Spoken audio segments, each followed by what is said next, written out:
Goeiedag almal, ek hoop het gaan sommer baie goed met julle op hierdie geseënde Kersdag.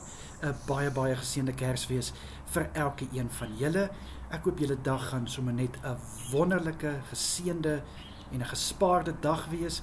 Geniet die dag saam met julle geliefdes en ek wil net vir julle 'n kort woord bring vandag.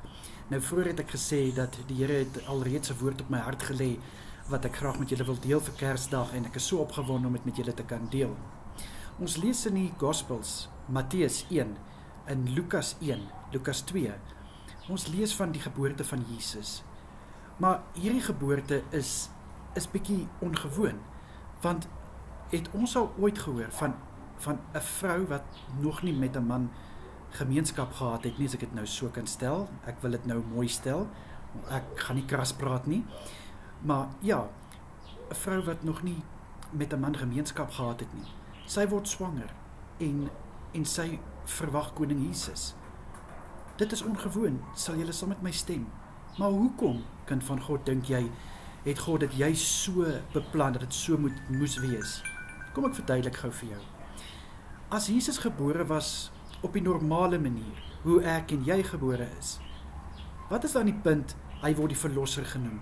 Want hy is in die sondige wêreld gebore, soos wat ek en jy gebore is.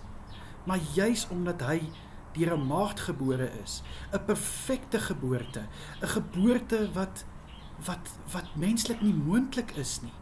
Dit is wat vir Jesus so uniek maak. Dit is hoekom Jesus die verlosser genoem kan word, want hy is nie uit sonde gebore nie, maar hy is gebore om vlees te word. Want ons weet, Jesus, die Seun, God die Vader en dan die Heilige Gees is een. Maar God het geweet wat hy moet doen. God het geweet hoekom Jesus moes na die aarde toe kom, sodat hy juis tussen ons mense kan beweeg, tussen ons mense kan loop en ervaar wat ons ervaar. Maar dit het nog steeds nie die heiligheid van Jesus weggevat nie. Jesus het soveel mense aangeraak in sy bediening. Soveel is genees, soveel is opgewek, soveel kon weer loop, soveel kon weer sien. En dit alles omdat Jesus op so 'n perfekte manier na die wêreld gestuur is. 'n Manier wat baie van ons nie sal verstaan tot ons op hierdie vlak is van geloof nie. En dis hoekom dit so wonderlik is om te kan Jesus se geboortedag vier, om Kersdag te kan vier, want 'n seun is vir ons gebore uit 'n maagd, nie uit omgang soos gewoonlik nie. Hy is perfek gebore. En dis hoekom wanneer ons lewe aflê, wanneer ons gedoop word in die water, wanneer ons lewe omkeer, dan is ons 'n nuwe skepsel. Ons is nuut gebore.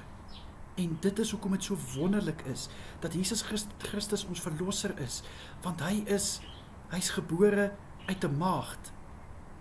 Kind van God, is dit daarom nie wonderlik om te weet, ons dien 'n God wat weet wat hy doen. 'n God wat dinge laat op so 'n manier gebeur, wat ons nie sal verstaan nie, maar wat ons net oor kan juig en jubel. Ek hoop dit maak sin vir julle, dat hoekom dit juist so moes wees dat Jesus gebore is uit 'n maagd. Want Jesus se koms is uniek. Jesus is anders as die mens. Ja, natuurlik het hy ook vlees gehad, hy het ook seer gekry, hy het ook gehuil, maar die heiligheid moes nog steeds deur Jesus manifesteer, en daai heiligheid sou nie kon manifesteer as hy op die normale manier verwek en gebore is nie. Kind van God, mag jy 'n wonderlike Kersdag hê.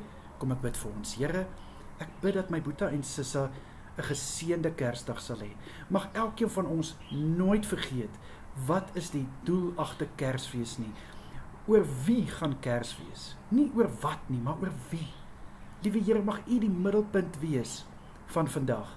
Mag U die eregas wees aan elkeen van ons tafels. In Jesus Christus naam is dit my gebed. Amen en amen. 'n Baie lekker dag vir elke een van julle. Kyk mooi na julleself en onthou, Jesus het julle baie lief. Totsiens julle. Bye bye.